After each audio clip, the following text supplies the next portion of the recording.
Hi, I'm Ken Jacobson, one of the programmers for DocLands, and I'm here with the director of Bear-Like, Roman Droux. Welcome, Roman. Congratulations on this incredible journey of a film, and thanks so much for being here. Thanks a lot for being here or being there, wherever. We have to think globally now in these times. I'm really proud and honored to be, or that the film is part of your festival, and I'm very glad to answer your questions because there are some questions left after seeing this film, I guess. Absolutely. So I want to kind of start at the beginning, which is how did you first meet David Bittner? That was really, as it is described in the film, it was one of his first presentations where he was talking about his adventure in Alaska. And after this presentation, I approached him and said, "Wow, it's great what you're doing and what you're living there. So yeah, and would you like to let's say to talk about maybe a collaboration or just to take someone with you who would be more into filming, into documenting your story?" And he was quite open, and he was so we got in contact. And then at the beginning, not really much developed, but then there was an interest of other TV stations first, and then yeah, we got into plannings and stuff like this. So it was really like the first encounter with him on his one of the first presentations.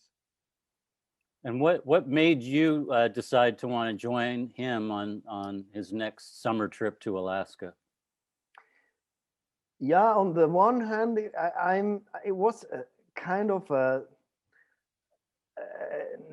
yeah, of course I was interested in his story. That was the main thing actually. But on the other hand, I was somehow I he gave me his let's say his footage beforehand. So I checked all his footage. I went through. I I got acquainted already with the different characters, or with the different bears, like Baloo, like Bruno. I knew them, let's say, based on his footage he made before.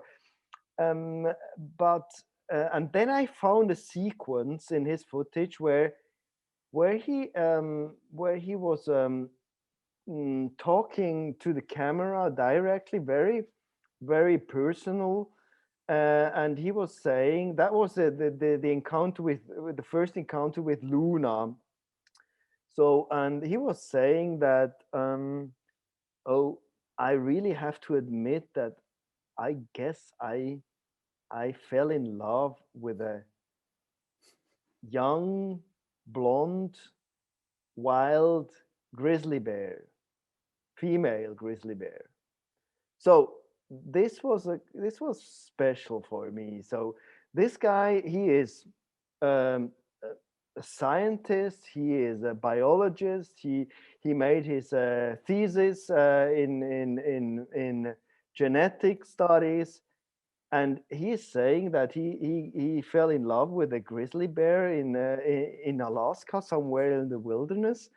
So what's happening with a person like this? Or actually, is this just due not due to the person? Is it due to the bears, due to the wilderness, due to this very intense, let's say, experience out there? So in this sense, it was also a kind of self experience for me. If something would happen also likewise with me. Yeah. Before we get to that, I wanted to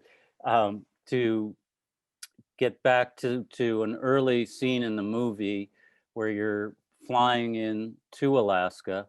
And, for those of us who've seen Werner Herzog's amazing film Grizzly Man, and are familiar with the tragic story of Timothy Treadwell and his girlfriend, Arnie, when you tell us like you're headed to the same part of Alaska, in fact, you're even in the same plane with the same pilot who found Treadwell, it kind of puts a pit in our stomach. And it raises a lot of questions, I think, for us in the audience. And I guess one is just, why go back to this place? Mm-hmm. It wasn't our, let's say, our first idea just to go back right to this place. This is not. It was, let's say, David knew all these bays like his pocket before. So the thing was, which bay is the most attractive bay regarding the bear stories? So and this is the bay where nobody or very few people go and stay there. And on the other hand, you have so many very close encounters with bears. If it's, let's say, it's a good season. So it wasn't, let's say, the idea to go back there where this tragedy happened. It was really rather going there where we could have the most intense and close, let's say, encounters and stories with the bears. Mhm. And that's what Timothy also did. He traveled a lot from bay to bay, and he was in different bays. But it was accidentally that we went there where actually he died. Mm-hmm. So talk about that first night that you spent in camp. You know, uh, what was going through your head? What were you feeling? When night fell and you're settling into your tent and you're thinking, here's my home for the next few months, and boy, there's a lot of bears probably right around me right now. Right. I was really, really happy that David was with me. So this guy is so much acquainted with these bears, and he has so many. He had so many, let's say, close encounters with different bears, with his, let's say, beloved bears, but also with problem bears. So that was something which made me, let's say, more confident to stay there. And the fact that he spent a lot of summers there, and he was still alive, that made me quite confident that I will come back as well. But it was in any case, it was for me also the first time to meet or to encounter bears in this very close proximity. And in the first night, I was very happy that we had this fence around us. We had a good tent and stuff like this. This is clear. And then next morning you see the first bear from far, maybe 200-300 meters over on the other side shore of the bay. And then you see it's not that you drop into a scene which is already the first very close encounter with a lot of I don't know, fear and stuff. It's step by step. You really can yeah, you can adapt to this environment step by step. I did want to ask, about those moments when, you may have felt truly connected to these amazing animals. When did you kind of feel the closest kinship with them, and did you come to kind of understand um, that perspective that you saw in the video footage of David when he said, I fell in love with a bear? Yeah, this is also, as I mentioned before, this is a process. It's not like an enlightened, let's say, moment. I think it's a part of this process, being out there, being so close to this, let's say, to this elements, to the nature, combined with this very intense moment with these very with these fantastic animals. They're so big, they're so yeah, so I think the grizzly bear is really the symbol of wilderness. So where the grizzly still exists, or the brown bear still exists, the the wilderness has to be very still very how to say, pure and yeah, near, let's say, near to yeah to the real wilderness. So, and I think there was really a moment when I once, maybe after 1 month we were there, I was just saying to, very spontaneously saying to David, wow, did you also hear the sun shining? And then it was really, it came out of my, how do you say, gut, or yeah, of my stomach, very, very spontaneously. And I was then I realized that something happened with me. So something changed also, um, in the sense of, let's say, feeling or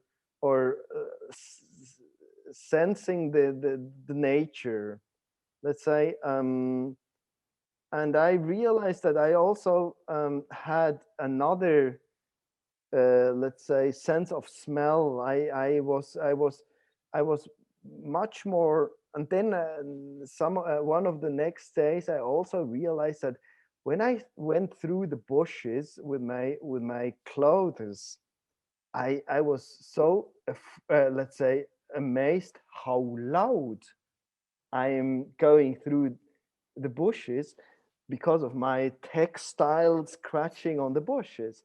So somehow this other sense of or feeling of sense, or was somehow really a kind of process which was very obvious for me. And also the fact that um, I've never seen a bear without any fence before, and then it got very, very normal, very usual, to yeah, to be surrounded sometimes from 15 bears. I was sitting and filming in the creek, and there was Berta over there fishing. Bruno was sitting there. Another one was just approaching, and such a peaceful environment, such a peaceful moment, and the yeah the sun at the horizon, just touching the mountains. And sometimes I really had to switch off my camera to yeah, to feel how strong and how unique these moments are. So Yeah. that's a little bit what I think yeah, that really changed Mhm. something and touched something in me.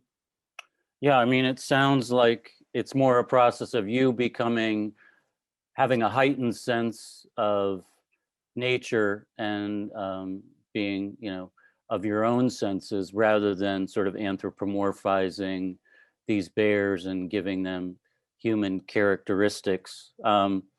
But what is your take? Because David, does, I would say, do that to an extent. He gives them names. It's clear that he thinks of them as you know beings that he has a special kinship with.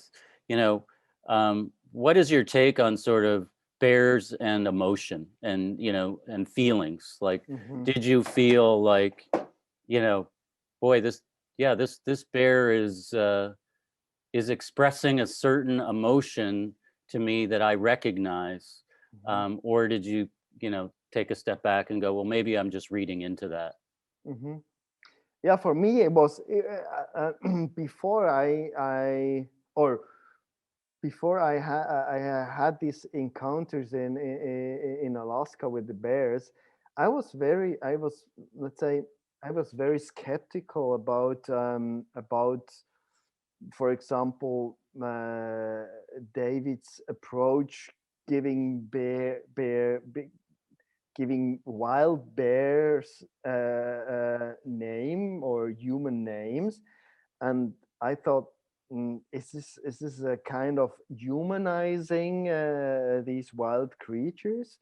And I was very skeptical about this, but uh, it didn't last a long time being out there when I realized that we are, as human being, we are functioning in this way. We have this view of human being. We cannot see from bear's eyes. We have our backpack. We have our view. We have our regards towards this nature, and we also, let's say, our it was then I realized that when David said, okay, Berta is approaching, and I said, okay, well, yeah, that means, yes, I know that means Berta, she's the easygoing mother. Okay, so I realized that somehow with these names, I already had a kind of a character in my mind, and this helps very much. So I know you not right now, not very well, but if I would encounter you here in Bern, I would know that you wouldn't, let's say, attack me within 5 minutes or 2 minutes, because I have this experience of human being, but I never had it before with the Ursus arctos, the brown bear. So to yeah, to see that we are so much connecting names and characters, that it makes it very easy then to say, okay, this bear has this character, and why don't we, let's say, give him this name, and so I can remind the character with with the name. It's very easy then, let's say, to approach, or on the other hand, to let's say assess a bear before he approaches. So. Mm, and that's something which I wasn't aware at all before going there. One thing that is interesting in the film is, we clearly see through the course of this summer season that, bears, as with, probably most wild animals, are living on the margins of starvation all of the, much of the time. And so, we're waiting for the salmon to show up, and then it becomes really a, kind of and occasionally a desperate, search for salmon, and then a fight over the salmon.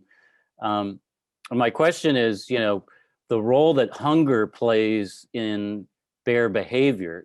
So a bear that may have acted up till now in a certain way, maybe friendly, but under extreme starvation or the starvation of their offspring, you know could their behavior change, could their quote unquote personality change? Is that something that you witnessed? Mhm. This is something which I didn't witness at all. So I think, or what I recognize is it's rather about their character, and it's not. You see, as human beings, some characters are more aggressive, some others are more curious, some others are very sociable, some others are humoristic, some, you see. And also bears has these characters, and the fact that we never have these let's say these possibilities to discover these, let's say, these creatures, so we never get this, let's say, this this chance to develop these skills again. We used to have it because bear was also here, yeah, 300 years ago. They were in the forest here in the Swiss Alps. So, and I don't know what about California, but I guess yeah, it was the same. Yes. So and yeah, human being had this let's say this knowledge of yeah, of how to behave, how to read, how to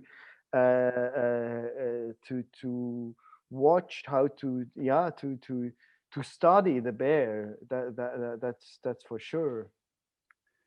Well, I really felt privileged to be, as a viewer, to be able to experience through you and David what that was like, for a short period of time.